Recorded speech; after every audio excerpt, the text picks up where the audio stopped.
Hey everybody, welcome to Off the Rack. I'm Sal. And I'm Tiffany. This is a comic book show where we take books from the past week, recap and review them, let you know what we thought about them, and then give you recommendations of books that are coming out this week we think you should pick up. There's also a collaborative show in which we encourage you to chat with us. Share your questions, comments, or recommendations in the super chat of this YouTube video. The reason why we encourage super chats is because they cost money and it helps to pay for all of this stuff.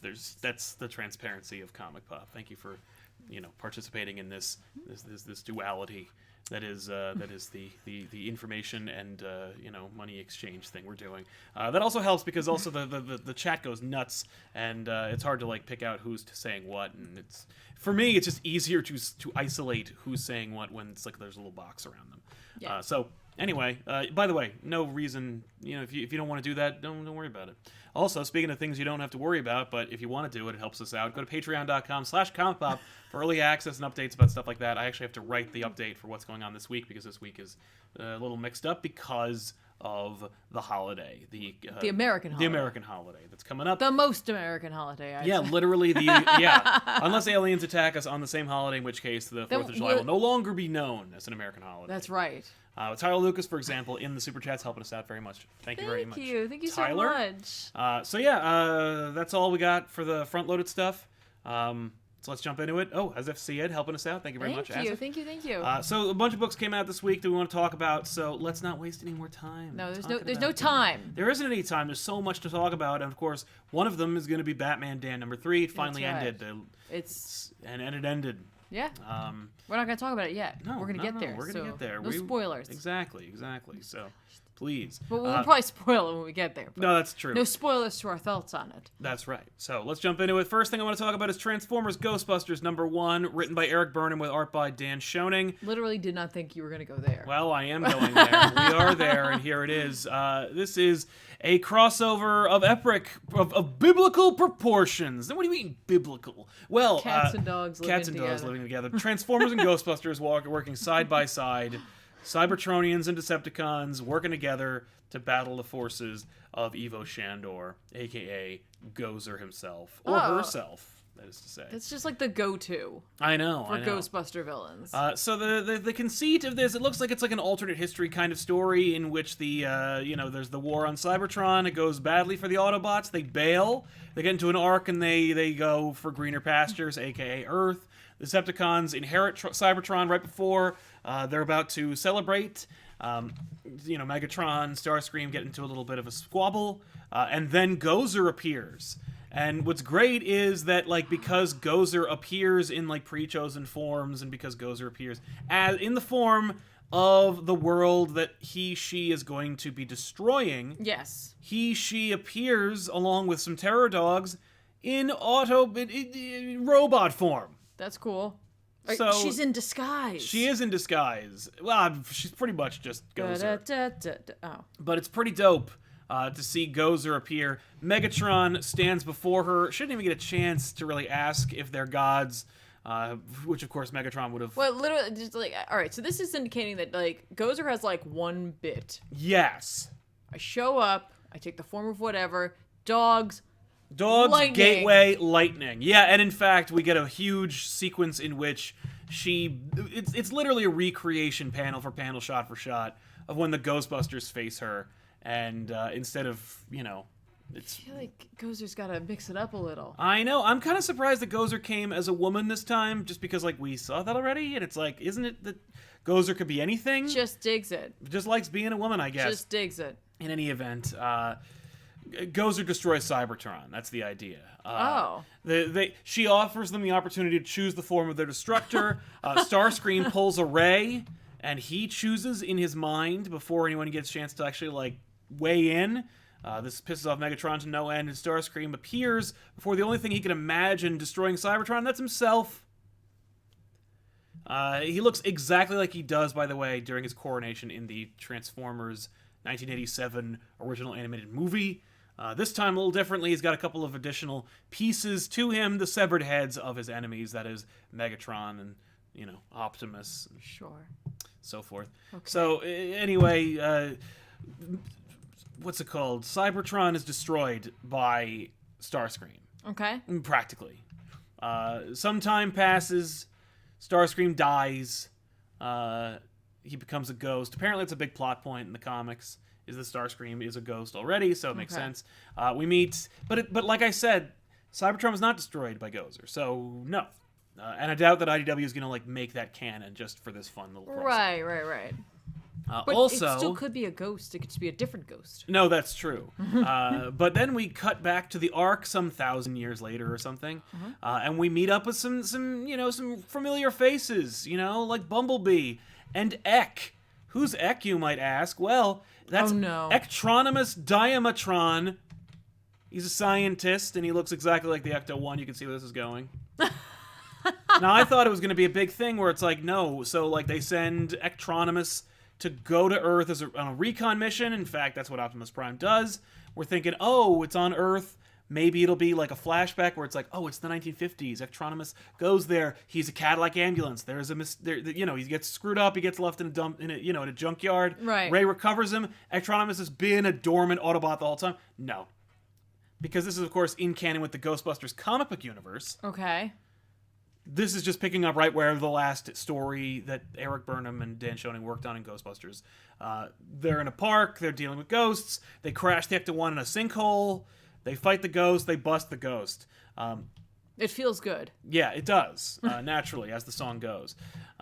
Starscream appears before them because he is responding to an urgent beacon that is, the Autobots are going to be they sent Ectronimus to talk to Starscream. Or at least just to discover what the beacon that Starscream, as it turns out, was emitting was all about. The Ghostbusters see him first, and they're like, let's bust him. So they do. And then Ectronimus, of course, copies the Ecto-1 to infiltrate the area, all within the span of like a minute. He does that. Then the Ghostbusters bust Starscream, and then Ectronimus transforms from the Ecto-1 back into himself, and he's like, hi. And does Pete say, no, there's something you don't see every day? He does not. Ah. But I'm sure there's plenty of room for him to say that. There's a lot of things for him to have not seen every day in this book. It's true. It's a fun idea. It takes like two very like powerful nostalgia fandoms and like kind of mashes them together in a fun kind of way. It is. It's really it's pretty fun. It's a pretty fun story. The art alone is worth checking out because Dan does a great job of approximating, or rather, straight up recreating. If you've never checked out his the Ghostbusters series, Ghostbusters Crossing Over, they do this great crossover story where it's like all the Ghostbusters from everywhere. Yeah. And so the real Ghostbusters meet the real Ghostbusters, like our Ghostbusters, and the live action versions that can be approximated without likeness rights issues. So they do, and Dan manages to make them look like they came straight out of the cartoon. But still manages to work in physical space with like their version of the Ghostbusters. Okay. He does the same exact thing with the Transformers. They look just like they did in G1 animated series. Yeah. And that's really kind of neat. So is that worth checking out? Probably. If you like the idea of the Ghostbusters and the Transformers crossing over, or if you're intrigued by it, this issue is pretty slow, but it's a lot of setup. So you can expect that. Yeah. But it's pretty fun, so I recommend it in as much as it's exactly what you would be signing up for. There's no bait and switch, there's no surprises, but maybe that's not a bad thing. Yeah. Excellent. So check that out. Right on. Yeah. What about you? What do you got? What do I got? Let's see. This week, I'm gonna mention it just barely because I haven't finished reading it because I had a bunch of catch up to do, plus a bunch of things I knew we were going to be talking about today. So just really quickly, I just want to mention that Doctor Strange came out. Oh yeah. I like I said, like I can't really say much about the issue because I haven't fully read it. I do know that Eternity and the Living Tribunal show up at some point. Literally, Mark Waid's just like, and the kitchen sink. Yes. Well, it's limping towards the finish line. Here it is. So it's issue 15. Came out this week. Just forget this is a canceled book. So if you're a fan of it, don't let that dissuade you from picking it up because you might as well finish the story. I'm just sticking with it because I don't know. Well, you want to know where he ends up so that I you do. know if, like, the So next I know how writer- my pitch is gonna come. No. Because I literally just want to know where he ends up. You're right. Because it's like, I'd like to see the next jumping on point and what it keeps up with. Yes. So What's- as I was gonna say, as a Doctor Strange fan, I feel like I need to at least keep up with this. Whether or not you like the story or not, like, that's, if you don't buy it, that's okay. That doesn't make you not a Doctor Strange fan.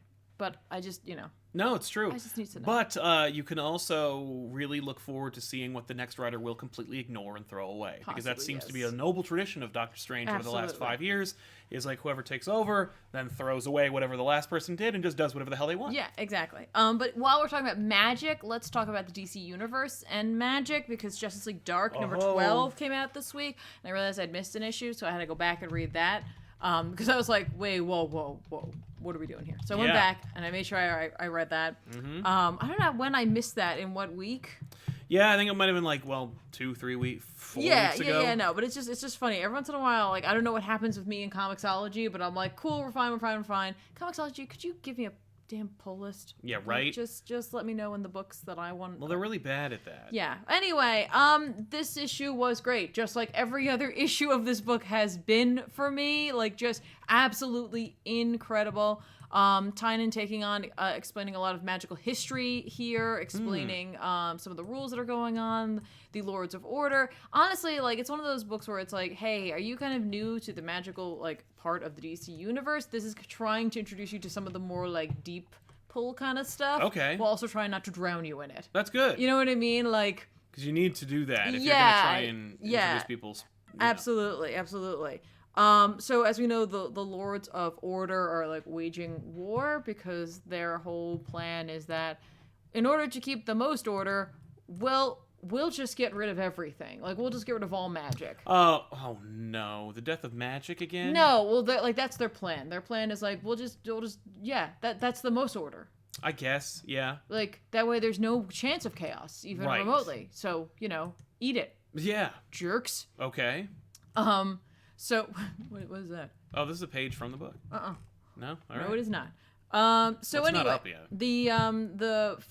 the refugees from Mira have, like, escaped to another area. Mira? Yeah, the land that or Mira, making me question how to say it. I don't know.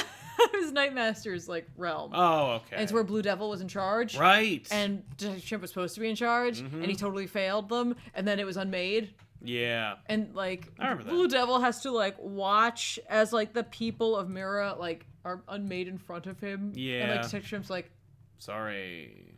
well, at least it wasn't me. Anyway, in this issue, Diana and Zatanna return now with the power of the Lords of Chaos. Oh. They found Mordru, who, like, gave them a really hard time and then granted them power in order to fight back against the Lords of Order. Okay. This is all a big plan that is being, like, quietly orchestrated by Cersei, who was working with the other kind. Oh, no. So the Upside Down Man. Yeah, he's back. Yeah, well, he hasn't left. Like, they're working at something here. Okay. Like, they wanted, like, the power, I think, from a war between these, like, great magic users. We get a lot of amazing images in this that I really don't want to spoil for everybody. I will say that, I think Bueno, is his last name? Because he has 3 names. Oh, okay. And I'm taking forever to get back to the page. Martinez Bueno Fernandez, that's his last name, does a really great job of breaking the panels, because that's kind of part of the idea of chaos. You break Right. the order of things. And so at one point, Zatanna literally, like, pushes down a panel and then breaks it. Oh, that's And then cool. all the panels after that are not square until order is resumed. Oh, that's and great. regained. That's a It's great really- device. Yeah, it's really spectacular. At the end of the day, it's Wonder Woman who has to basically, like, hold a gem, make a wish, and fix everything. Oh, wow. Because she has the ability to do that, because Zatanna has questioned too many things as of late and questioned, like, the morality of everything. in a Okay. way, so she can't do it. We also get a fun conversation about the forming of the League to begin with, and, Oh, like, the cool. League, like, coming downstairs to the basement, and, like, Flash is like, we have a basement, we have a dragon skull, like skeleton. Yeah. And they're like, Aquaman's like, you really need to pay attention Right. at the meetings. He's like, that's fair. I Yeah. really don't. I really don't. Yeah, I'm bad at this. And so, like, Diana's like, I want to form a league that can help fight in the darkness, basically, because when we were on Kalu, like, I realized that not everything will fight us in the light. Like, there needs to be something else there. And they're like, who do you propose to lead this? And then she's like, me. And they're like, Martian Manhunter's like, I don't see anybody having a problem with this, right? Right. No? All right, cool. And they all just leave, like, to go get lunch, basically. Okay. And, like, Batman stays behind and, like, has a conversation with her about magic and what it is and, like, how insane it can be. And the fact is that, like, he talked to Zatara at some point and how Zatara was, like, basically, like, magic has rules because we say it has rules. And if we didn't say it had rules, we could unmake everything. Right, yeah. And, like, that terrifies Batman to some degree. Of course. And he's just like, I don't know if you're prepared for this. And she's like, I've walked among gods. And he's like, yes, but the difference is... me too. These are... Well, no, he's like, the difference is these are humans with godlike powers. And you know how humans can be. That's fun. So it's kind of cool. So, like, obviously we're going to be continuing on with the other kind that problem has not been solved. No, I remember that being kind of like the first arc of Justice League Dark. Yes, it's been this thread, and like this is like a magnum opus in a way, where it's like everything has been intertwined since the get-go of this series. So I'm still on board. I'm still loving it. It's just so good. It looks fantastic. It just looks so good. At one point, by the way, it's not only Zatanna and Wonder Woman who have the power of chaos. Swamp Thing gets it. Detective Chimp and Man-Bat. Oh, cool. So they get like creepy looking and cool. It's fun. It's just fun. I love it. Nice. There you go. So you recommend it? Oh yeah. I wouldn't start with this issue. You're gonna need a lot. You gotta go back. But it's totally worth it. You can grab it and trade. Yeah, right? How many issues is this? 12, right? Or 12. So there you go. You're not that far off. Like, CJ Levin says, hey guys, great to see you at Garden State Comic Fest. I forgot to ask if one of you guys would cover Snowbirds Don't Fly. As someone who works in addiction, I'd love to see you tackle how horribly Ollie handles the issue. Yeah, we'll check it out. I don't know about, like, how... It's going to take a while for Ollie to come back to back issues. He didn't help us out very well in the last one. But, you know, I would definitely like to talk about that subject, and I think back issues can do that. Yeah, absolutely. But yeah, it was great seeing you, man. If you'd missed it, we were at Garden State Comic Fest. It was a little show that we do every year. We go there. We don't, feature it anyway. No, but we it's like right in our neighborhood, so there's no reason not to go. Exactly. Austin McCall helping us out there very much. Thank you very much, Thank you. Austin. And Sean Beredin. I should read this, but lots of Spider-Man this week. I think he's talking about Transformers and Ghostbusters. He very well might be. Or he's talking about Dark. No, I think that came in earlier. Oh, okay. Well, there you go. So jumping back into it, speaking of Spider-Man, a lot of Spider-Man came out. Okay. Let's talk about just one of them, Amazing Spider-Man. Number 24, technically. Okay. This is a complete talkie issue. If you don't like people talking...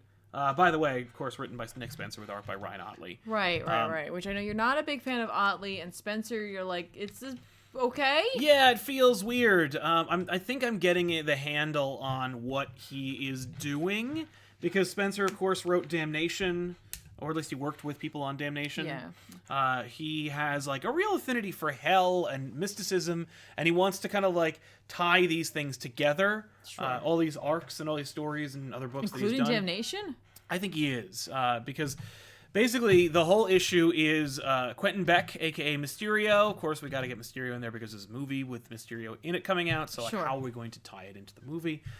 But Quentin Beck is at Ravencroft, which I'm like, wow, is Ravencroft still standing? That's weird. I don't remember it being brought up at any point. Mm-hmm. But he's talking to his therapist, and the therapist is encouraging him to talk about his resurrection, because Spencer makes a fun reference to the old Daredevil story that Kevin Smith wrote, in which, like, Quentin Beck kills himself. Oh. And then just, like, he came back and no one really talked about it. Right. And why is that? And while we don't really get into the specifics, and I think that's deliberate, we do find out that, like, Beck believes he went to hell, and he met someone there, and that someone, like, brought him back.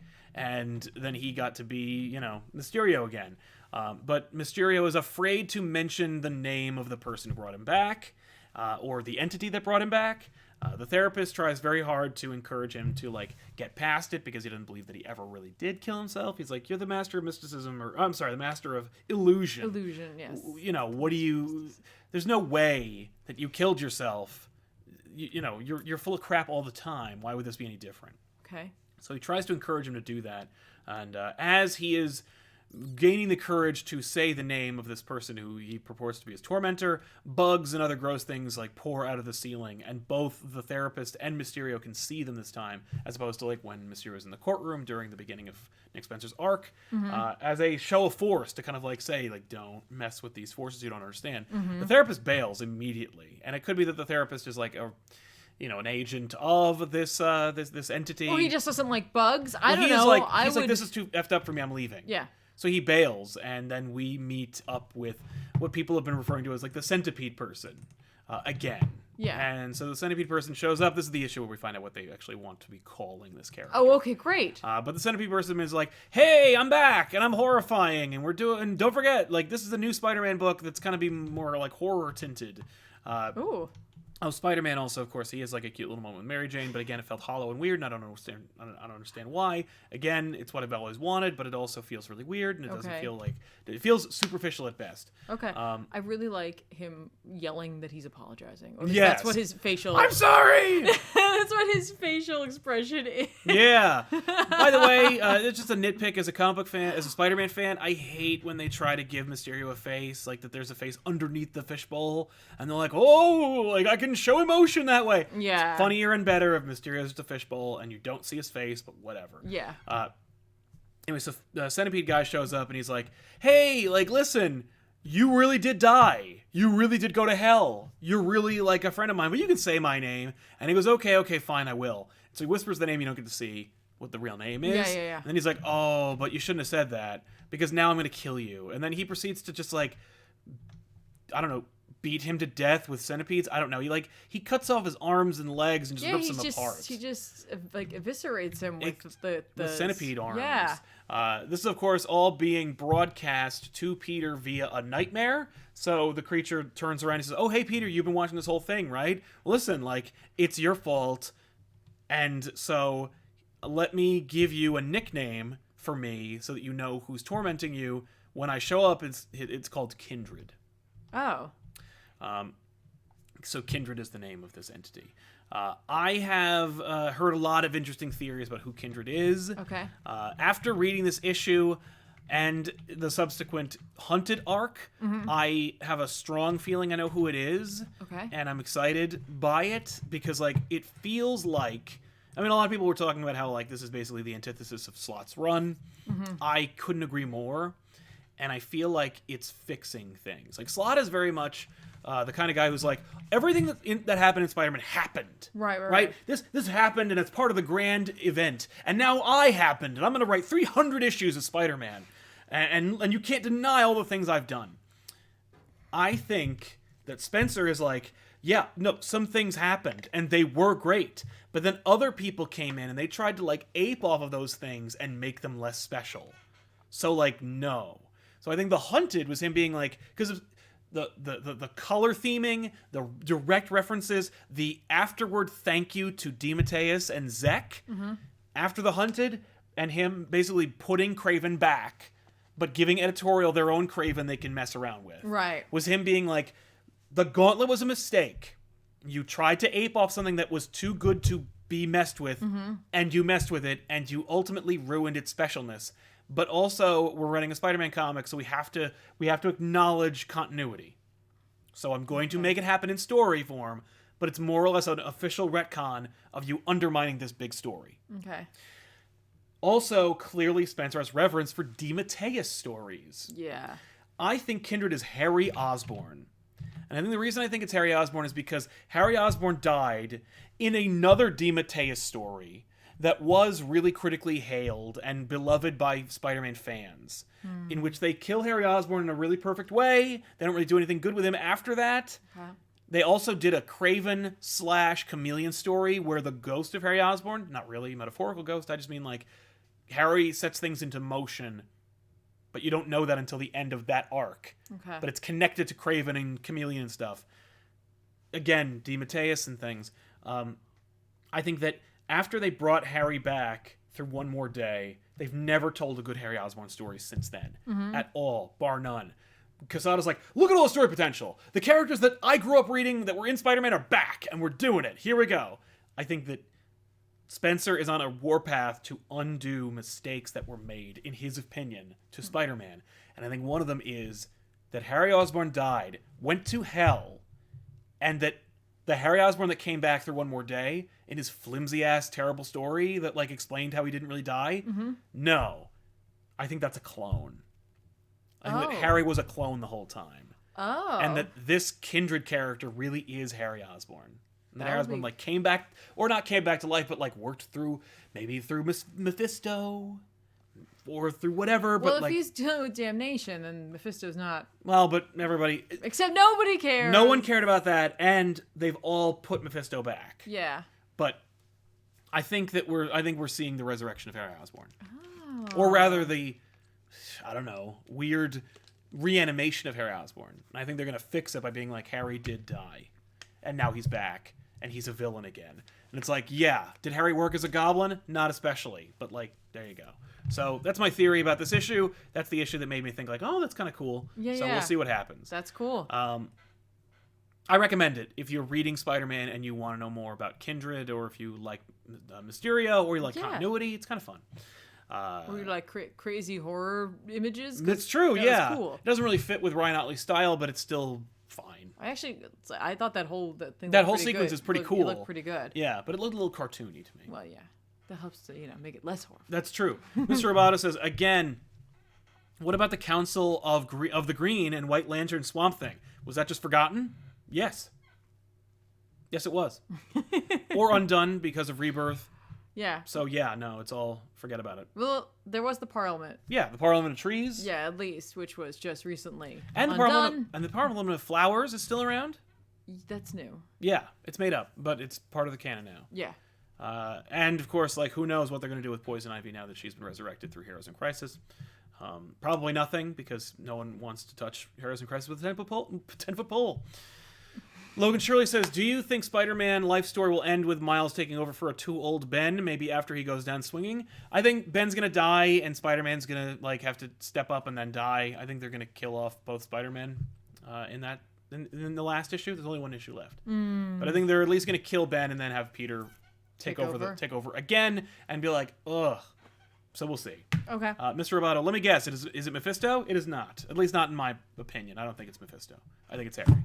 Valentino G says, can't stay long. Off to see Far From Home. You rock. Nice. Glad you're enjoying it. We're going to see it tomorrow. Looking forward to it. It comes out tomorrow. So. Yeah, our theaters only had midnight. Usually they do a little earlier. I know. I would have gone. I would be gone already. But yeah. Our theater only had midnight. And that's my fault. I can't go. Exactly. Well, I told you to go. I know. I'm not going to go without you. That's lame. Let's jump into it. What else you got? You want to talk? Well, actually, you know what? You tell us about War of the Realms #6. Okay, I gotta actually get that up here. Because it is the finale. Yeah. Of this epic Jason Aaron story that I know, speaks to you in a big way. Yeah, I'm guessing not so much to you based on... I dug it. It was kind of cool. Okay. Of course, written by Jason Aaron with art by Russell Dauterman, who consistently stuck around the entire time. Yes. And got to do some really cool stuff. Yeah.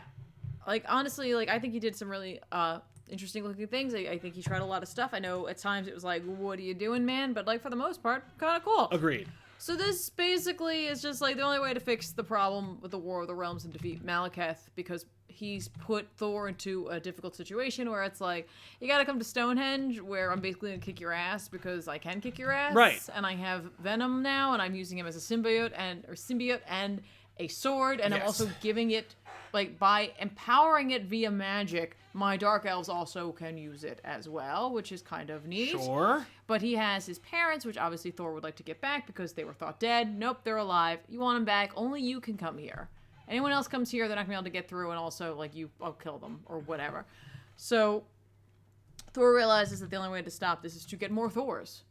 Yes, form a Thor core, if you will. Thor core. I don't think they even say Thor core. No, but they've used this before. Yes. They've used the Thor core before. Yes, and they have used calling other Thors to battle.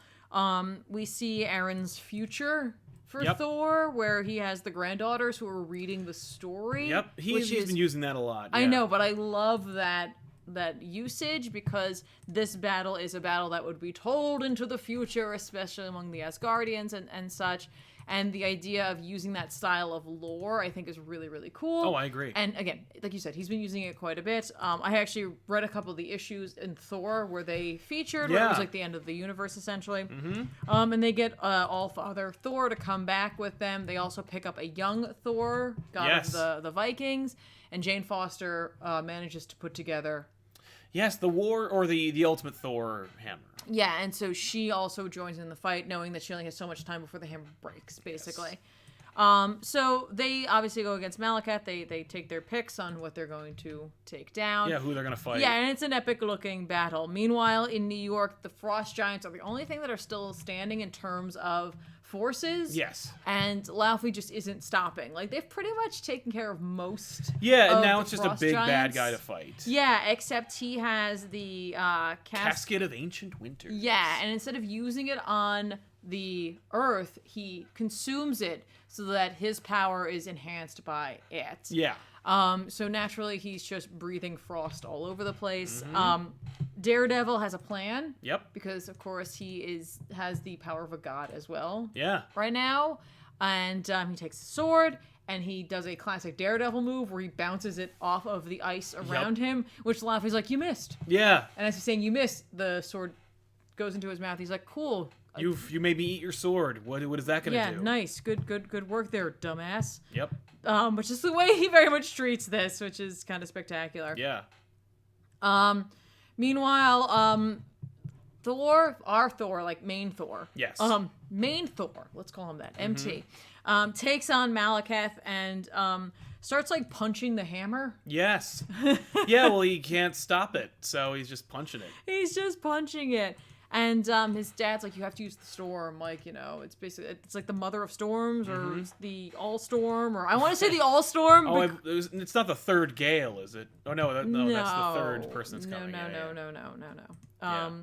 The storm to end all time, but they have another word for it. And he's supposed to use that power, and he's like, no, I am, but like, you'll see what I'm going to do. And basically, he just reforms Mjolnir. Yes. Which is like really cool looking. It has a neat handle now that's very organic looking. And he's just kind of like, yep. Yep. He's a very satisfied face on as he does that. And then he just beats the hell out of Malekith. Yeah. Jane Foster's hammer is going to break. She tosses it basically across the Atlantic Ocean. Yes. And it hits Laufey in the face, giving an opportunity for an unexpected but totally expected return of Loki, who, when Malekith ate him, he just waited there. He's just hanging out in there. So he has the casket and he has the sword. Yes. Because Daredevil clearly knew what to do. And he rips him open. And he's just like, screw you. And indicates the fact that he's like, the king is dead. Hail to the king. And he's like, I'm the king of the Frost Giants now. Now what, jerks?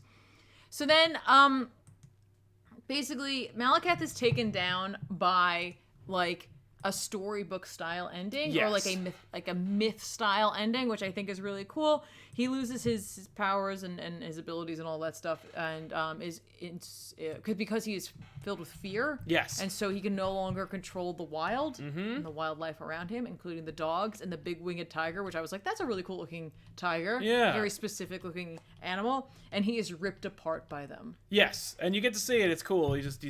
He's eviscerated and like drawn and quartered by animals. Exactly. Everybody kind of like gathers, and also those who want to take their leave, including Punisher, who at one point, like, Punisher is like doing a kind of classic Captain America where he's just like telling people where troops are, what needs to happen, what's going on. And, like, Iron Man kind of makes fun of him a little bit for that. He's just like, you know... You are in your element, Frank. Yeah, literally, it doesn't matter if they're Frost Giants here, you are still doing your thing. And I'm like, that's kind of cool. I mean, Frank's a murderer, but... Yeah.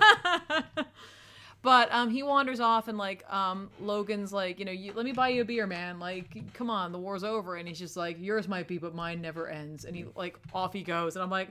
That's pretty cool. Yeah. Daredevil has a moment where, like, he's recovering because of the fact that he's like, I had the sight and the, like, power and, like, knowledge of a god. Yeah. And now it's gone. It's like going blind all over again. Yeah. And I was like, oh, that sucks.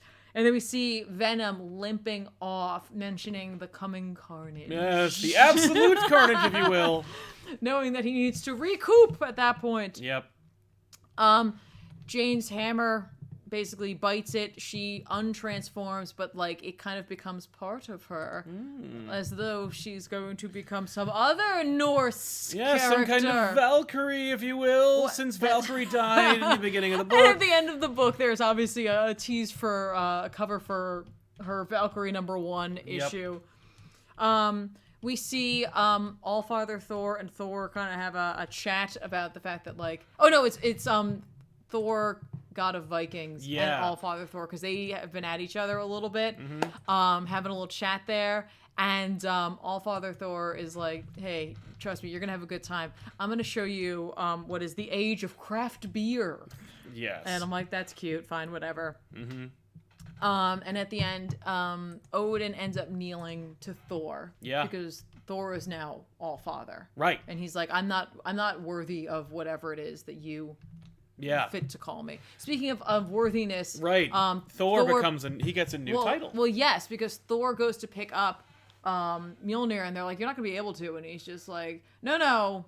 I know what you're thinking, everyone. Like you're like, oh, Gore was right. Gore was right, and yes, he was. But what makes me like worthy is my acceptance of my unworthiness." And so, like, I am, like, God of the unworthy. And I'm like, that's kind of cool. Like, it's a nice message for the rest of us who aren't a God, that there is strength in the struggle. Yes. And, like, that's kind of neat. So there you go. We bring this War of the Realms to an end. There is going to be an epilogue to this. As there always is. Just kind of telling us where all the pieces fell. I'll probably pick it up and check it out just because I really enjoy this kind of mythology, and I wouldn't mind seeing some of the closing stories. Definitely trying to figure out what Frank's up to. I mean, he seems to be like taking care of some of the rest of the forces that are left behind, but he has like a big old like Viking Skyrim helmet on. Yeah. There. So yeah, and I think I will probably at least check out Valkyrie #1. Yeah, why not? I wonder who's writing it. Just to see. I don't know. I don't either. Hang on. It should say it. It doesn't say. I was trying to look into the thing. Yeah. No. And then there's going to be King Thor. Yeah. So it'll be like it'll be like King Conan. Yeah, written by Jason Aaron. Of course it is. And the cover's by Saad Ribic. Oh, well, never. They reunite. And I'm like, reunite? Yeah, they worked on God Butcher and all kinds of other stuff. Yeah, and Conan. He's doing the cover. Oh, yeah. Yeah, what do you mean reunite? They've been working together for the last... Well, maybe he's also doing the interiors. So, cool.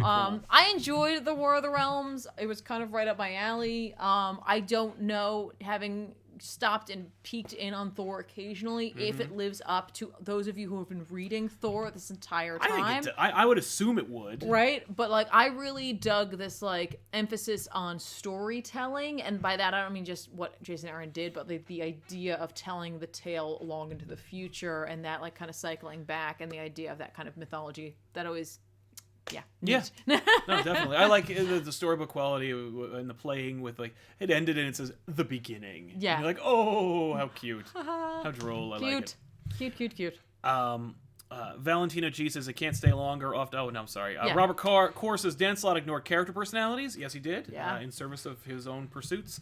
Heartless Fang, my break's ending soon. Just wanted to throw some money at you guys before I got a dash. Can't wait for more content. Thank you, Heartless Fang, and enjoy the rest of your day. Hopefully it goes very swiftly. Tybees, you guys are the best. Just sending some love your way. Keep up the good work. Well, thank you very much, Tybees. Oh, thank you. You are the best as well. Kozin says, I just laughed. I started laughing when Tiffany said before... because I knew Sal couldn't help himself. Thor Core before. Love you guys. Thanks a lot. Yeah, Thor Core. Before. I can't believe they didn't put Eric Masterson Thor in there, by the way. Wasted opportunity. I love when in the, like, Allfather Thor is, like, dealing with young Thor, and he's just like, the frog wasn't available. Yeah, I know. I love that. That's really funny. I would rather have Frog Thor. You know why Eric Masterson nor Frog Thor were in there? Because Jason Aaron didn't create him. They were all versions of Thor that Jason Aaron worked on. Right, but I think I like what he did there in his selection of that. Yeah, it's his past, his present, and his future. And I'm like, that's really very cool. Like, I that's agree. Just a neat idea. Like, well done. And Debashish Mahaptra says, hey guys, this is off topic, but wanted to know what you thought of Godzilla King of the Monsters. I loved it. Yeah, it was really cool. I liked it better than the last one. I really, no, you liked it, but I loved it, man. Like, seriously, like, I know a lot of people, not a lot of people, critics were like, there was too much like talking by the humans. I don't care. I like that kind of thing. I think it helps to ground them in our reality. The point is that the reason they're a threat and like an interest to us is because they possibly put us into peril and are our saviors. And the idea of like this mythology that they are continuing and taking from the past and like crafting to make new, I think is awesome. The like nods to kaiju lore, especially with Mothra, I thought was absolutely incredible. And I just like the world that they're building overall. Like, I am always excited and rallied, even if I know Godzilla's going to win, because he might not, but he'll come back. I mean, it's called Godzilla, but it doesn't matter. Like, I'm right there, like, edge of my seat. Like, how is he going to, like, fix this? Yeah. So awesome. Like, that final blow, that final scene, I was like, oh my god. I can't spoil it, because if you haven't seen it, you gotta go see it. Yeah. Or apparently most of you didn't, so there you go. Yeah. So you might want to. Yeah. I mean, not in theaters; it's gone. Yeah. But you can catch it on. I'm so glad we saw it in theaters. Oh, definitely. We saw it in like I think Dolby. Oh so, my like, god. It was loud. It was so good. Good, yeah. But like, even as much as going like in the score for the movie. Yeah. When they're like dealing with Mothra, you hear the sound or the original score for Mothra, the Mothra song, the like summoning song that the ladies sing, right? The little ladies. So it's just really cool. Yeah. I want to see it again. I want to go see it right now, but I can't unless I like find a bootleg copy of it someplace. Yeah, I'm sure you can. I'm sure we could find that. It would not be hard to do, especially in light of how it performed. But which is so sad, but like I guess it's just not what people wanted. Yeah, is what I wanted. I liked it. I mean, I thought it was fun. Yeah. I'm not a big kaiju guy, so I wouldn't be the guy to ask, but like, it's cool. It's so neat. Cool. Second to last book we want to talk about, unless you have more. I do have one. Okay. Well, then the third to last book I want to talk about is Detective Comics. Yeah. Number 1000 and I don't know, 6. There you go. 3? 6. The cover got me. It's just a big image of the Spectre getting in the way of the bat signal and yelling at Batman saying you failed. I was like, oh cool, this will be like its own thing. And I really expected a one shot out of this, but it wound up actually being like the start of an arc. Story being that like friggin' the Spectre's avatar, like his vessel, and who is a cop. And his partner are basically murdered in an alley by dudes who look like the Spectre. Well, it's like almost the start of a Law and Order episode, but then Straight another Law and Order episode starts on top of it. Yeah. It's like if Jerry Orbach and the other guy like found a murder scene and then they themselves were murdered by the murderers, and then we got a new cooler group of people to investigate that. Yeah. Spectre shows up and he slaughters all of the Spectre would-bes, or some of them. Because like their bodies and pieces are all over the place. I think but then they show he just back killed up. one of them. I think he just killed the one guy who like challenges him, because one of them was like, "Bring it!" Yeah, that's true. And like the others take Corrigan away. Right. And so like Spectre just completely destroys this person. He obliterates it. Yeah, like there's but a foot left. Yes. By the way, this is written by Peter J. Tomasi with art by Kyle Hotz. Yes. Hotz. I've never seen Kyle Hotz's work before. Yeah. And I would like to see more of it in Batman. This, for me, was like the most Batman-looking comic I've seen in a very long time. Just this sequence alone of Batman kicking the crap out of these dudes, like the fight choreography, the shots of Batman. Yeah. This panel in particular was one of my favorites, and it was just this image of Batman doing a karate move. Yeah. Disarming him. Yes, he definitely has a more like older school kind of. It really feels like a refined Kelly Jones style. I was literally about to say that. There you go. Especially, I mean, like, Well, I was gonna say it's like Kelly Jones meets Sam Keith. Yes. Like there's just elements of both of them in there somehow. Yeah. But like somehow they're like both extreme styles kind of cancel one another out to make something that is a little more suitable for the average reading audience. Yeah, like maybe we're not going to push the envelope too hard. Yeah, like there's definitely like little flares here and there, but without going so far. Yeah. That like either of them have. Yeah.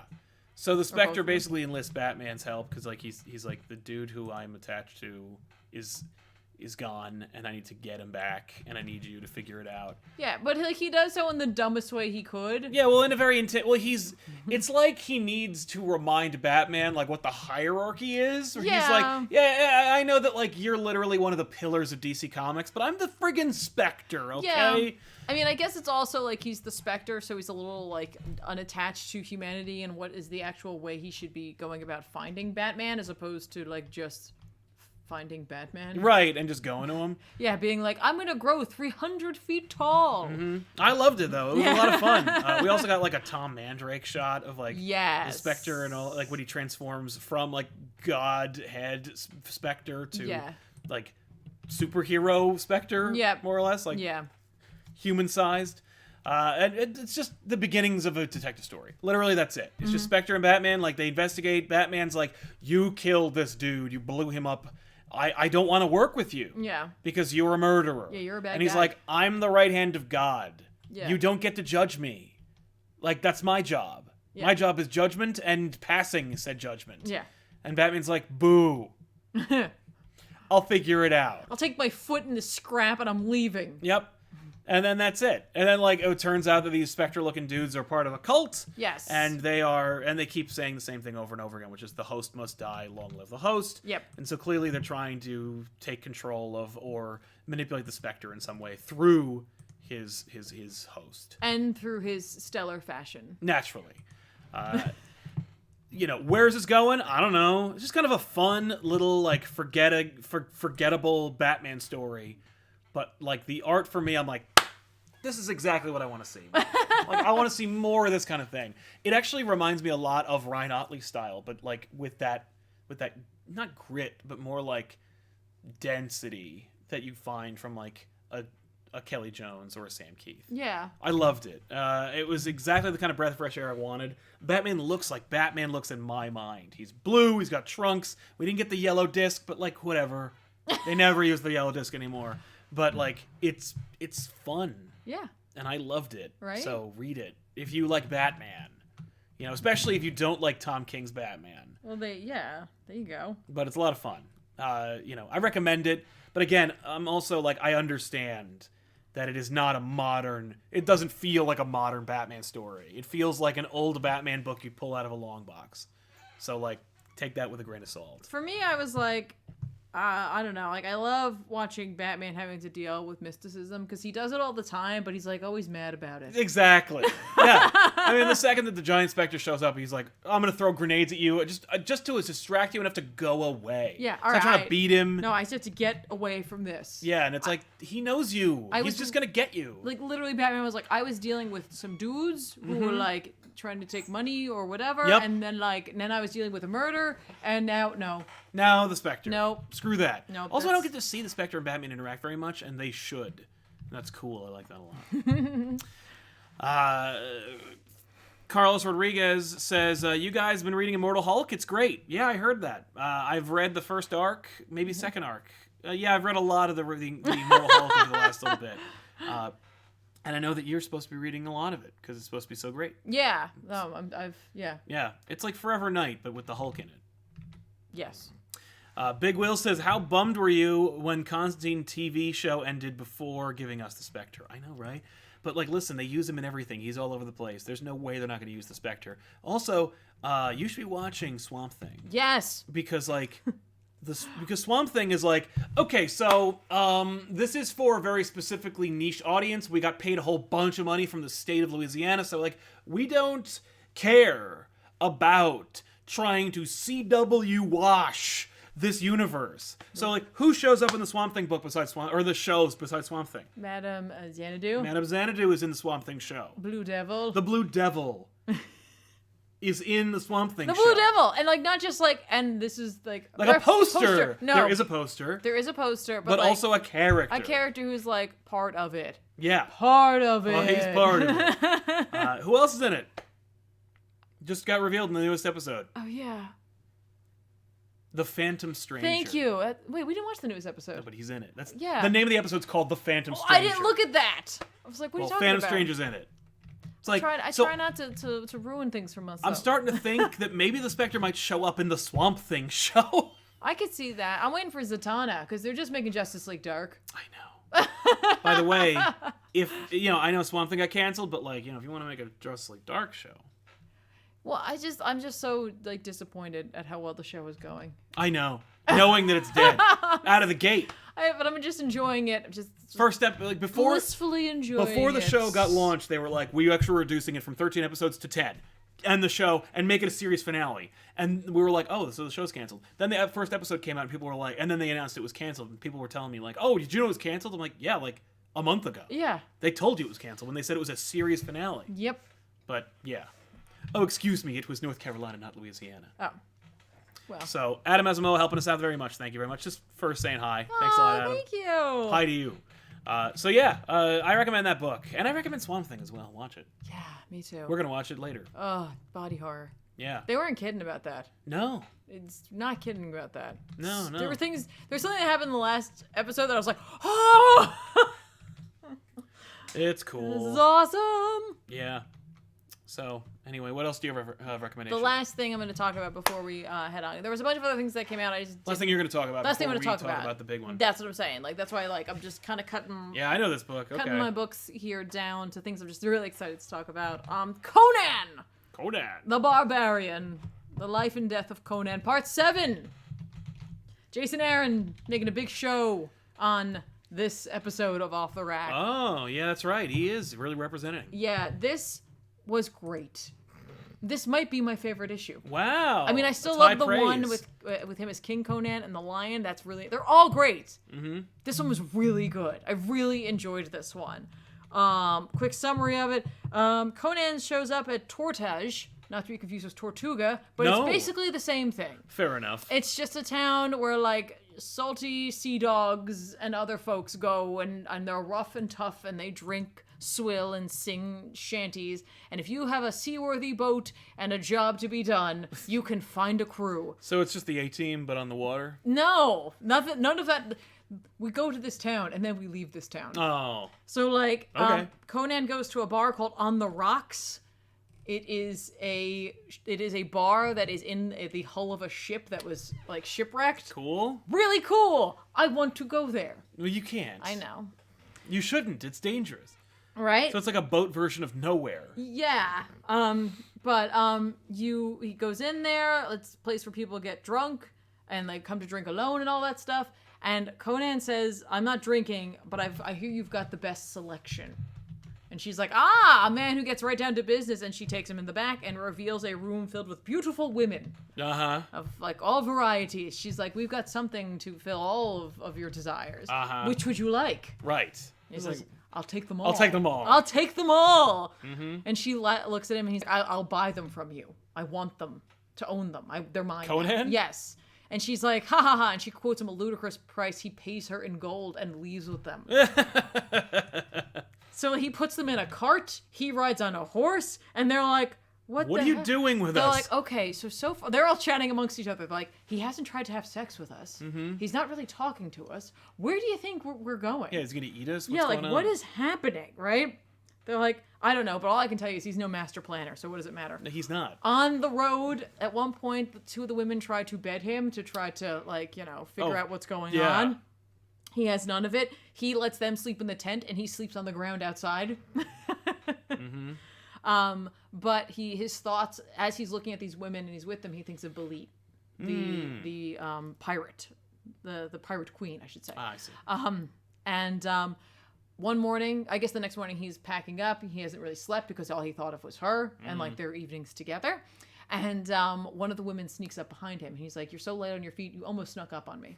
But you're not going to kill me." And that's it. Mm-hmm. And she basically says where she came from, she had to learn to use these skills and such and to be light on her feet and like a shadow, basically. Mm-hmm.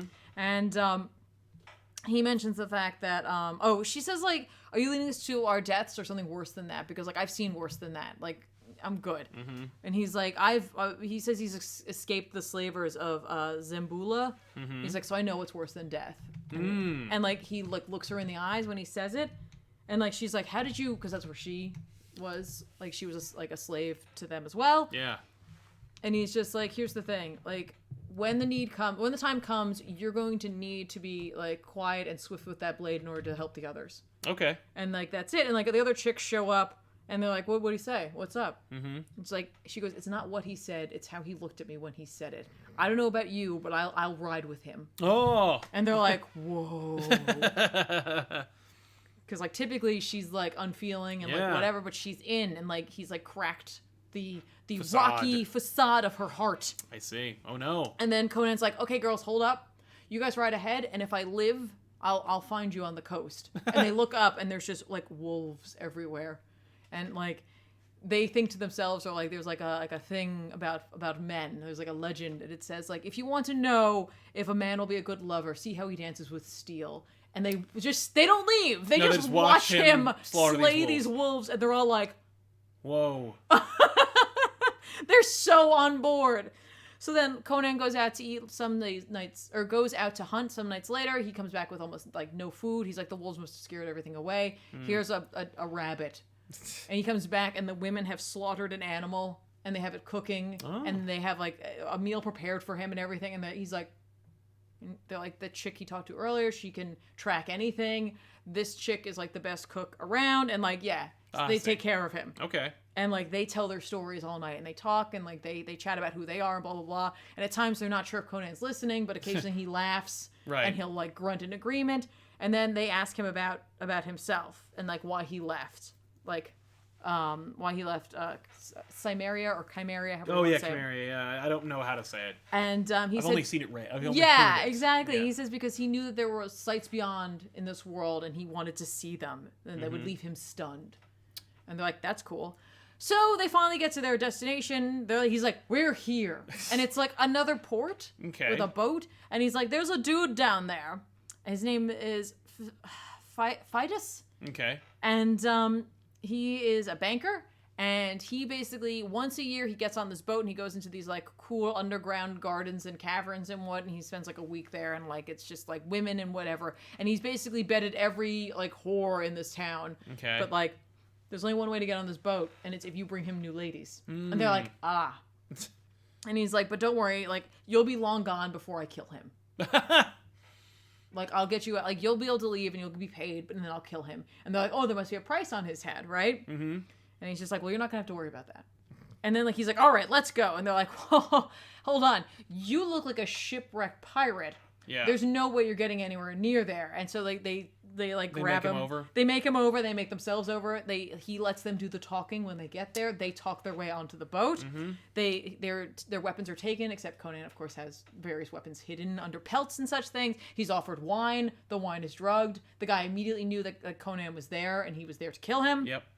Conan awakens, hanging upside down over crocodiles of some sort. The ladies are, like, being held by guards. The guy's like, okay, well, Conan, goodbye, I'm going to kill you. Mm-hmm. And he drops him into the water. The guy turns around because he wants the women to be taken downstairs so they don't see this, but he'll deal with them later personally. Mm-hmm. He turns around, the women have killed the guards. He's like, oh, one of them takes a sword and tosses it in after Conan, knowing that he'll catch it or find it. Yes, he'll be able to get free. He in fact does. And then they all just like slaughter everyone on board. Awesome. And he kills the man. Well, no, one of the women I think stabs him in his particulars. Uh-huh. And Conan is throwing him over to the same fate he was meant to face. And at the end of the day, they're like, okay, so it wasn't about the money. Who was she? Oh. And it's a love story about Conan seeking vengeance for Belit's father, who was like the dread pirate, whatever. And this guy, I think, was a partner. Mm-hmm.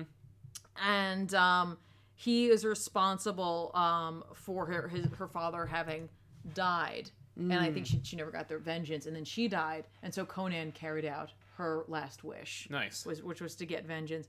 They go downstairs to the bath. They have a good time. The next morning, he leaves them. Mm-hmm. He's like, ladies, I'm taking my ship and I'm leaving. Here's your money. Take the horses. You're free. Yeah. And they're like, you're just going to leave after all of that, everything we've been through? They're like, you know, you said you wanted to see the wonders. Like, it's right here, honey. Like, we're the wonders. Right, like, right. And, like, one of them is like, listen, like, you had love and you'll carry, or he says he'll travel alone. That's it. And she's like, no, but you'll carry her with you at all times. You'll always be with her. Yeah. And like, you felt love at one point you shouldn't allow that not to happen again. And he still leaves them. Yeah, naturally. Yeah. And then we see the future of Conan where like, because later on he would marry and he would have a child and they would both be taken or die. And so in the future, as he's King Conan being bled by the Blood Witch's children, he cries out her name right before like he dies. Oh. But then also is like not dead. I don't know. We'll see how that goes. But like it's awesome. Yeah. It's just such a good story. Dope. Just seeing all these like parts of Conan. This one in particular, I was like, this was just so well done. Yeah. So well done. So good. There you go. You check it out. Yeah, I highly recommend because a lot of them are just kind of like one-offs. Yeah. But like there's an ongoing story going on With the King Conan stuff. Yes, like the future, like the current stuff. So yeah. I like the idea of the one-offs. Yes, like a main story that's a one-off, but like this overarching thing. Yeah. So Batman Damned happened. Batman Damned came out. 3rd issue. Much delayed. Batman Damned #3 from Brian Azzarello and Lee Bermejo. I've always maintained. Do you have it here? No, I didn't buy it. I gotta get it. Oh. I bought it digitally, but I didn't have I thought you bought the physical. I need to get the physical. Yeah. And I just didn't get a chance. I didn't get around to getting to the store That's today. fair. Or last week. So but Brian Azzarello. I've always maintained that Brian Azzarello has like a real disdain for superhero comics. That like his Batman comics are these like angry, kind of like, almost like resentful things where he's like, why do I have to why do I have to write these friggin' books? I only want to do stuff like 100 Bullets or Constantine. Like, why do I have to do this stuff about Batman? Why does that sell the most? And this book couldn't have been a more representative example of that being true.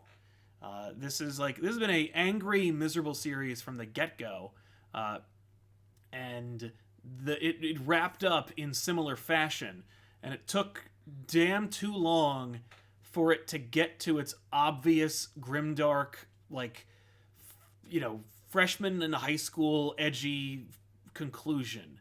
Lee Bermejo's art is toppers, and he does a wonderful job. But this is a Constantine book. This is Justice League Dark the movie, and they also have to put Batman in it. Like, that's what this is.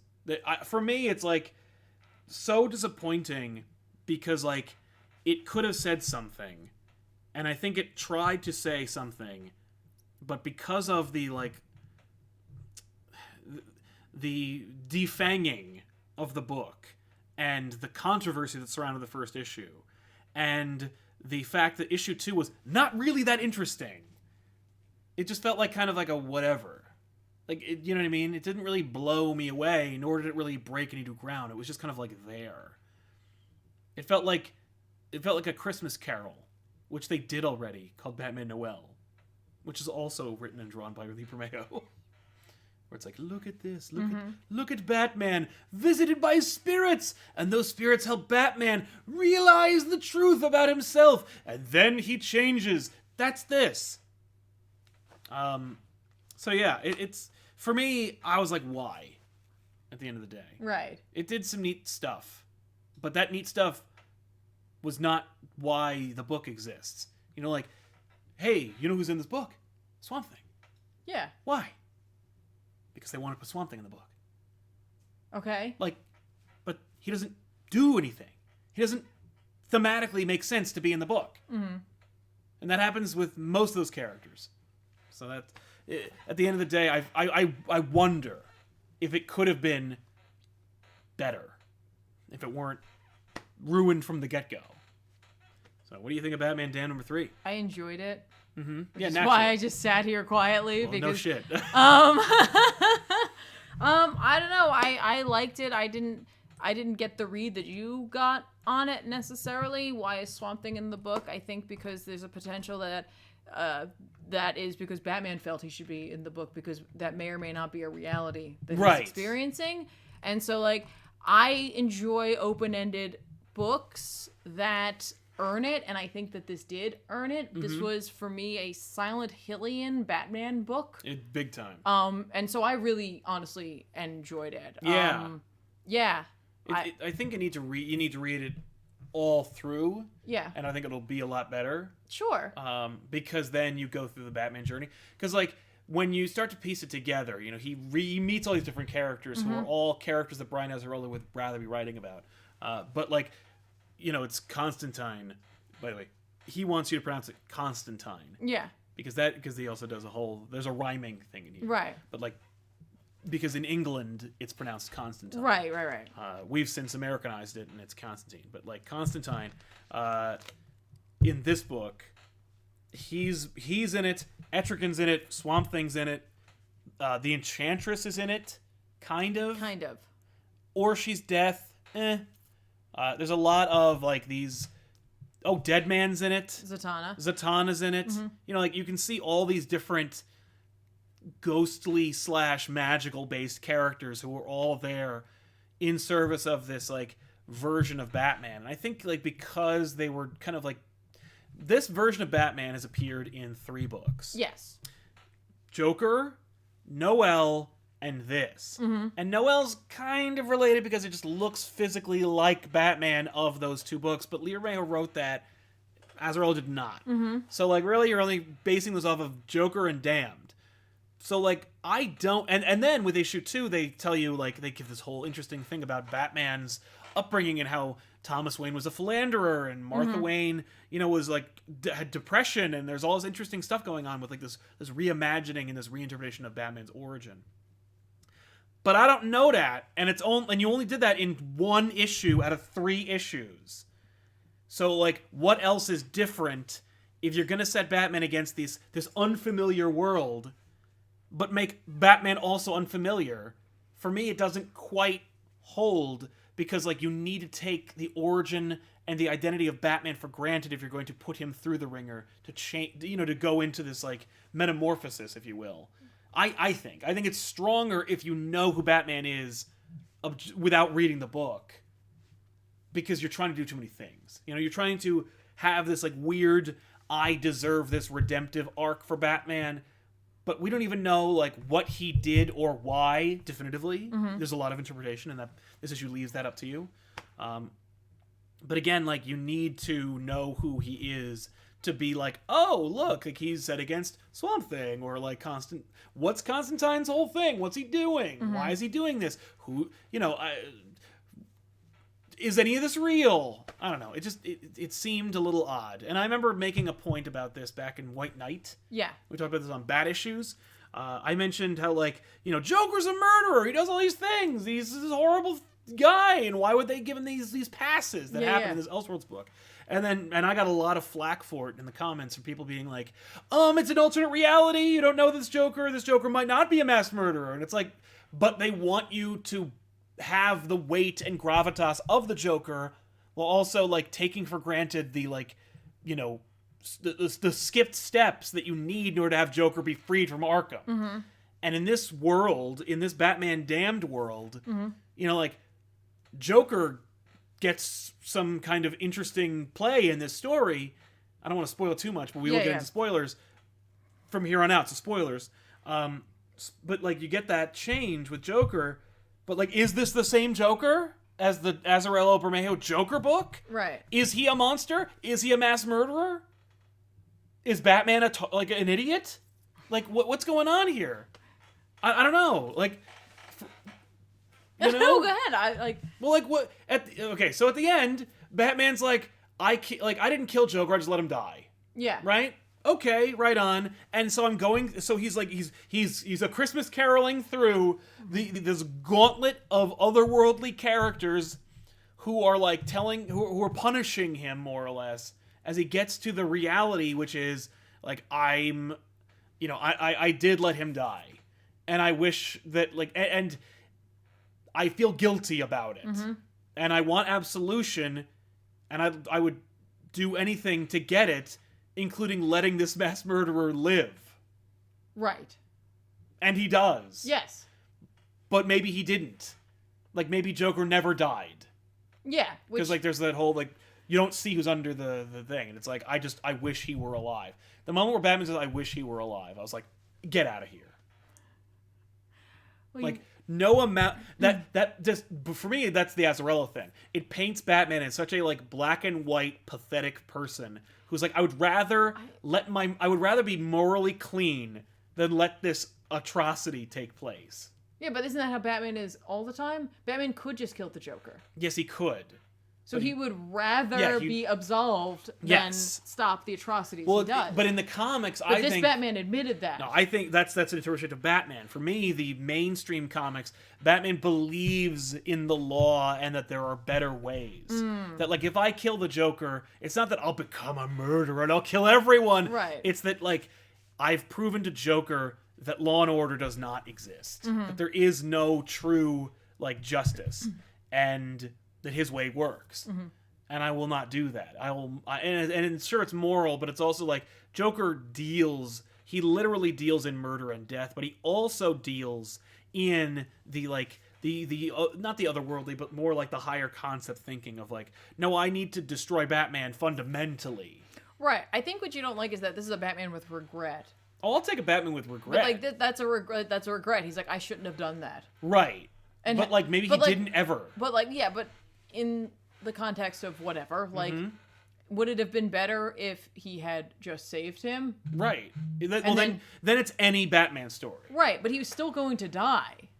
Yes. Well, was he? Because he didn't. No, Batman was going to die. No, I'm saying, but like, was he? Because he didn't. Like, Batman he did die. But like, he didn't though, because he was on this journey. Yeah, and it's like, but if he did die, it wasn't a journey of like in the physical. I know, but if he did die, then he really didn't do anything. Like, then he didn't actually let the Joker live. You know, nothing he did had consequence. No, he did. Wait, what?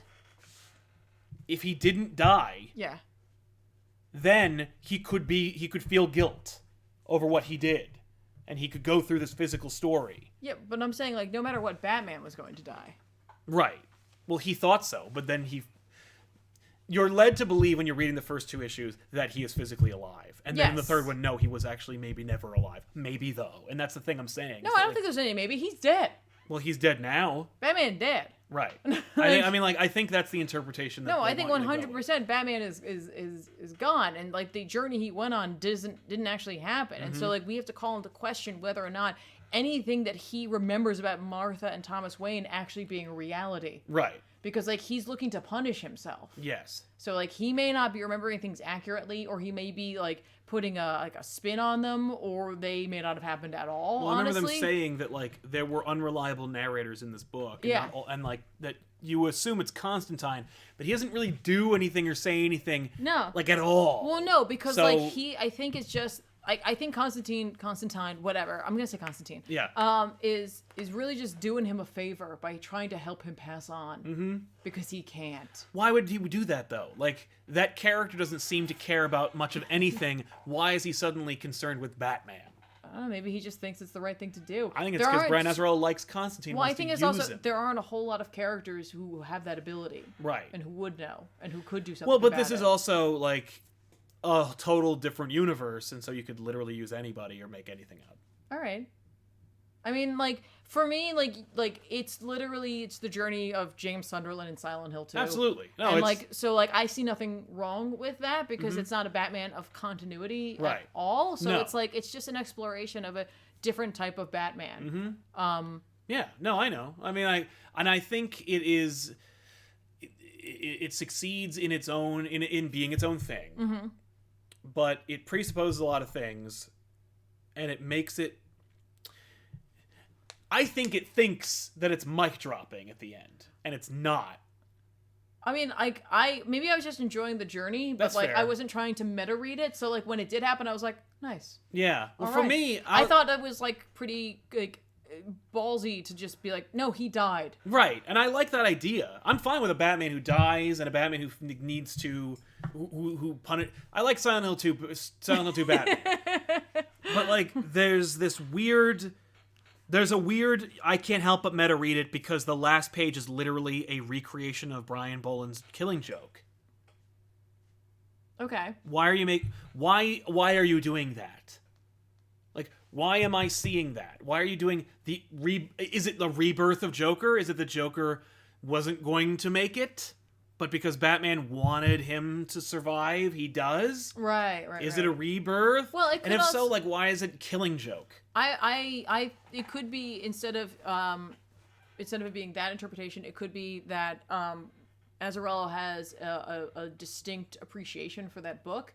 And instead of like, you know how there's that fan theory that like Batman kills the Joker, yeah. and it's the coin toss. This is another like universe, a multiverse in which Batman didn't make it. Right. I mean, it definitely if you're interpreting it as Batman dies, Joker lives, and you also subscribe to the Grant Morrison theory that Batman killed Joker in Killing Joke, then the reason why the last page is the Killing Joke panel for panel to the point where it's kind of infringing, then I guess they're trying to say, oh, I'm doing a flip. Yeah. Like, oh, look at that. Yeah. It's just a little odd. Right. All right. I mean, like, I guess for me, like, knowing this, like, this from this last issue and, like, now we're going back and re-examining everything. Like Batman's strange choices in this. Oh yeah, make more sense. The oddities of some of the things that we saw, I think, makes a little more sense. Certainly, Batman attempting to use a scientific mind when dealing with basically being metaphysical and being in like a purgatory. Yes, is cool. Even though he's put himself in like almost a hell of his own creation to some degree. Like, I don't know. I really enjoyed that. Yeah. The other thing is the last page, I don't think he is dead. Okay. Because the last page is Joker's Haas made into a flatlining, like a life signs thing. And that could be the Haas.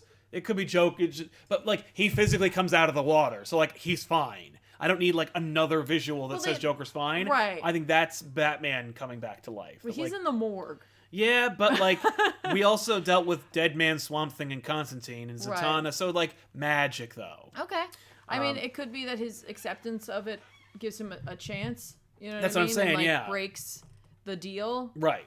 You know, I don't know. Yeah. Like I don't know if it's because he killed him that like he broke the deal. Yeah. Well, he didn't kill him.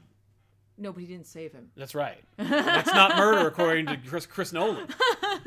But like, yeah, I think there's a lot to there's it. a lot to unpack. Potentially. Yeah. And at the end of the day, it could be like you said. There's nothing to it, but like I think it's worth a conversation. Well, we're having. And I know. I was saying to others for you, yeah, that like it's worth a conversation to have, and I think it's definitely worth a read because, again, it's going to read differently. Yeah. Now that we're past controversy, I mean, it's still controversial, but like we're past that point of like the delays due to controversy. Yeah, they had to redraw the friggin' book. Yeah. Twice. Yeah, and so you do have to keep that in mind too, that this isn't 100% the creator's story, honestly.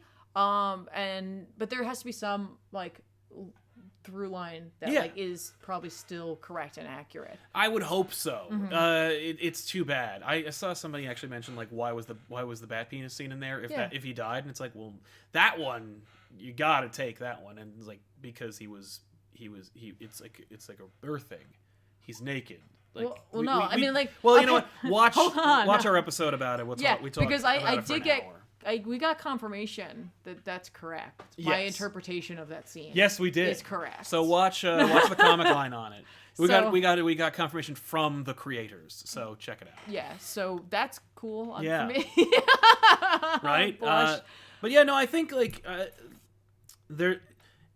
But then there's like other like there's visuals and interpretations that need to be made and need to be analyzed in order to truly get a full, complete understanding of the book. So, like, don't be surprised if, like, you're mad at it right away and you need to, like, read the other two books. Yeah. In order to get it all back together. Yeah. Because I haven't read the first two issues again since they came out. I peeked at the second issue before reading this. Yeah. I don't know if that made a difference. The second issue is certainly more substantive. Or, like, this is the kind of, like, story that, like, I enjoy. Yeah. You know what I mean? Like there's something to that too, where it's just like this is the kind of thing that I typically am like, I'm down for this. I'm down for like a story that's going to make me question if what there is meaning to and what there is not meaning to. Well, because there's also the whole visual of Bruce Wayne basically like killing his parents.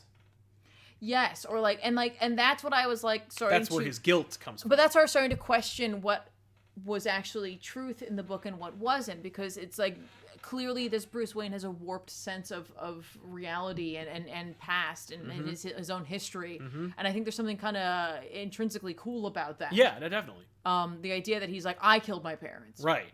And it's like, no, you didn't. Well, but like what? Unless like there are real enchantresses in Death and Deadman, and he does make a deal, or he does at least, yeah, he makes a deal with that with the creature in the alley, and right? Like she entices him to go to the alley, and I remember thinking about that and being like, oh, like that's his visualization of like maybe she does really lure him in, and but like that's not his fault, but then like she heavily suggests that like he basically like almost makes a deal for his own life. Right, but it could also be instead that like she is placing herself into his memories, right? And that it's more like it's almost the devil. Yeah. And like they're like, I want your soul, because like you're not as good as you think you are, and let me show you it could something that is like not potentially a truth. Yeah, it could be a like temptation of Christ, like in the desert kind of situation. Yeah. Where it's like a warping of reality through their lens, but like because he's in such a bad place mentally that like it's more accepting of it. Yeah. I gotta jump into them and reread them and see them from the perspective of Batman died. So it's interesting to think about it, and then like how he's set against every character and what that character does. It's for me, it's frustrating that like the only time we really get a full analysis of Batman's past is in 2, and it's so specific. That's the other thing, is that like it's so specifically about Thomas and Martha's like familial issues. Yeah. And is that like and I don't remember, like, does Bruce not remember that or get it? Are they trying to show him that was what was going on? That's a whole thing. Yeah, exactly. But issue 3 basically pulls the curtain back and says like, it ends with the death of Batman, maybe. That Joker doesn't die, maybe. Right. And that the whole thing is a psychodrama / like morality test for Batman. I think that's what 3 is. Yeah. 3 is like, hey, by the way, the whole thing was the temptation of Batman. Remember the last Temptation of Christ when Jesus, the idea in this movie was that like Jesus never gets crucified. Right. And the movie just keeps going. Right. And he meets Paul, and Paul, of course, is the first like Christian, more or less, and he was a Christian hunter who then like met the risen Jesus in the street, and he is like, I'm a Christian now, and Peter's like, you're a fraud, but Jesus, the uncrucified Jesus meets Paul. And the uncrucified Jesus is like, Paul, what are you doing? Like, stop talking about me. No. I was a man. I lived, and I lived. I was saved. I didn't get crucified. I got married, and I moved on. And he's like, well, then you are a fraud. Get away from me. Right. And that like, it's not until he realizes that like the life he could have had is the temptation.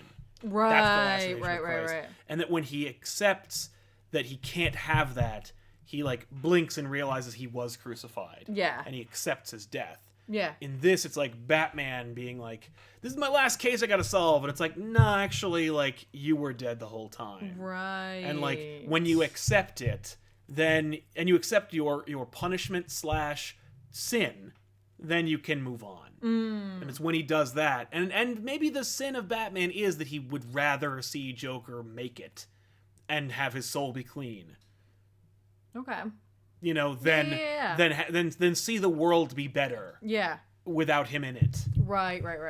I think I'm struggling with the idea that he was always dead, because even though we really put the emphasis on him being a child and like a potential deal in an alley and like all that, later on when he goes to the morgue, the like Spectre there says that he fought through hell for his soul, like as though like the experience he just had now was like either him getting his soul back, like maybe he did, I guess, make that deal, but like I don't know, or he made a deal on the bridge, right? Or I don't know. But like at this point, at least he has it back. I definitely think that like the interpretation of, I think the descent and ascension from hell is like when he faces off against Etrigan in the club. Oh, you think it's that? I think it's when he. I think that is hell. Oh, I was That's why it's thinking... the demon. I was thinking it was literally when he goes for the seance, because like we see like this like magical like either escape or like being like drawn back in of something from Batman. Yeah, I don't know about that. I think that it's more like, what's it called? Like Faustian, when he goes through hell. Okay, like in he's the going club. through the different rings, maybe. Exactly. Or at the very least that like he needs to go through hell to reach this enlightenment. Perhaps this is just the steps. Yeah. Yeah, the whole damn thing could actually be like a Dante-esque, here are all the levels. I mean, well, I was thinking just like, and we're finally at acceptance. Right. Yeah, they all could be, yeah, I mean, it's true. I mean, the book is called Batman Damned, so it's about Batman going to hell. Yes, but it's what is he damned for, and I think that that's maybe what Azzarello was trying to make us question. Is he damned because he doesn't think to, or does not want to save Joker? Is he damned because of what happened in the alley? And that's did the that thing. Actually happen that way? And it or could is be it being tainted? Yeah. It could be that Batman thought he was damned for the deal, but it's really because of what he did as Batman. Like, it's what he did with Joker. Yeah, like, it was all cool until it wasn't. Yeah, cool. it was all cool until you decided to, like, break that one thing you cared about. Yeah. Or that you decided to actually break, like, one of my rules. Right. I don't know. What I do like about it is that he, like, in his reasoning for not saving him is because he knows he's going to die, and he doesn't think anyone else can. He's afraid of what he'll do in his absence. Yeah, like, that's cool. But that's why I was like, that sucks. I mean, like, and that might be why it's so frustrating to see Batman go and Joker stay. Yeah, because of what he's saying, and it's like that Joker is that like horrible a force, and that nothing can stop him except for Batman. Right. And then you got to read Joker again, because like there's a whole thing about like them being in this like kind of like unending battle. Right. Well, I guess what I think is like interesting about like, yes, that does suck that, you know, he would do Right. that. It's a sad ending. Right, I mean, but it's only here that it's like he realizes that like maybe it wasn't that. Well, it wasn't just that, but it was like I made it for the right reasons, but I still made the wrong choice. Right. You know what I mean? Like, and that's like a cool like admittance or like admitting moment for him. Yeah, it's more mature than just saying like, you know, I did it for the right reasons. Yeah. The end. It's like, Yeah. no, but you still did the bad. Like, you still did the bad thing. Mm-hmm. Like, yeah. You don't get to walk away. Right. Yeah. Interesting. It's interesting too. Like I don't know if we want to like we gotta kind of cut this short at this Yeah, point we gotta because wrap up. we're getting not even short. Like we've been going for like an hour and a half here. Yeah. But like the whole Harley Quinn thing. Yeah, the rape of Batman by Harley Quinn, because she straight up does. Right. Well, then I think he does. But you think Batman rapes her? No, I think they just. That's right. No, he rapes her. No, I don't even think it is. I think He does, because I remember the last page was him getting her. Yes. Constantine says, right. Well, then I think you need a pack of smokes. He's referring to the after. Yeah, exactly. But I'm not sure how much of it is actually like. I'm just saying like I don't know. Yeah, did that actually happen? Oh, I don't know. Did it happen? And like, who wants it? Who doesn't want it in that situation? So I don't know what to necessarily refer to. Well, yeah, because Harley act. was going to rape him, and then he gets the upper hand. But what I was going to say was, I think what's more interesting about that is she is. I mean, like she's revealed as Harley at that point, but she was dressed as the Joker earlier. Yeah. And so like. Is that like Batman like again in this like potentially happened didn't happen sort of thing? Like is that like an indication towards like this like weirdly like primal interaction that he and the Joker have? Yeah. I don't know. Yeah. Like, you know? Yeah, I don't know. Because she's very specifically dressed as him. Yes. Absolutely. Before revealing that it's her, obviously. Yeah, that's why she's on the cover of the second issue. Yes. Yeah, lot more to talk about. I think we should like we'll try to table it and get into it more as like a full piece. Yeah. Because you know that'd be fun. We'll have to do bad issues where Sal explains it from his perspective and I try to explain it from my own, and that'll be a nightmare. You're right. But it's interesting nonetheless. It's art and worth discussing and valuable. So you know keep that in mind when you say like it sucks. Yeah, I think it's like it may not be for you, and like you may think it does suck, but like I would definitely consider like a reread if you have all 3 issues like together. Oh, definitely. Yeah, well, because that'll help. Yeah. Let me give you context at the very least. I think it's interesting because like I wish we had the pure product. It's funny because like Black Label has more or less like become where you put PG-13 hard rated books now. It used to be R rated, but now it's not. And yet they seemed rather superficial.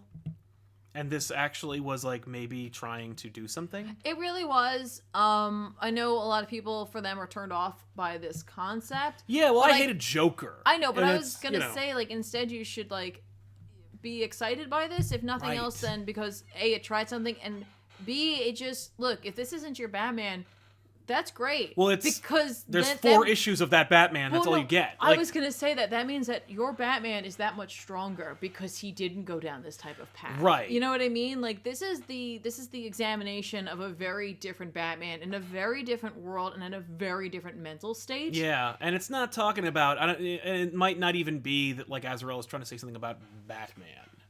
No, I'm telling you, there's something to be said for the fact that it's like he's not saying this about all Batmans. He's saying that this is what happened with this Batman in particular. Things didn't work out. Yeah. You know, and like why don't we explore that? Right. Agreed. So in the comments down below, if you get a chance, let us know your interpretation of Batman Damned. Is he dead or not?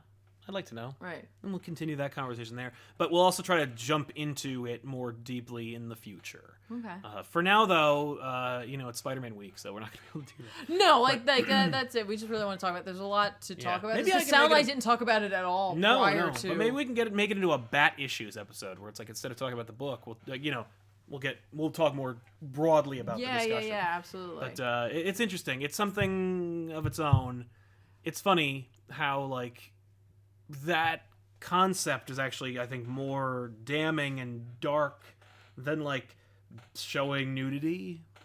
And it's like... Yeah. Yeah, like, they really... Way to miss the mark, guys. I don't know. Algie Try says, put these $10 in a jar fund for an Elseworlds exchange with Rob from Comics Explained. Rob's welcome anytime. I think we did one episode with Rob on it. But he and Benny both have an open invitation, and neither of them have ever taken me up on it again. And I've said out loud, like, you should come on the show, and they've both said out loud, I can't wait. And then that's never happened, and the show is over 3 years old. Z Burn says, Raid Walmart Superman, definitely recommend Up in the Sky. That's the new Tom King Superman book, with I think Andy Kubert on art. I wouldn't recommend it because I don't recommend anything by Tom King. So, except for Vision. Mr. Miracle. And Mr. Miracle. But anything traditional superhero, I would avoid.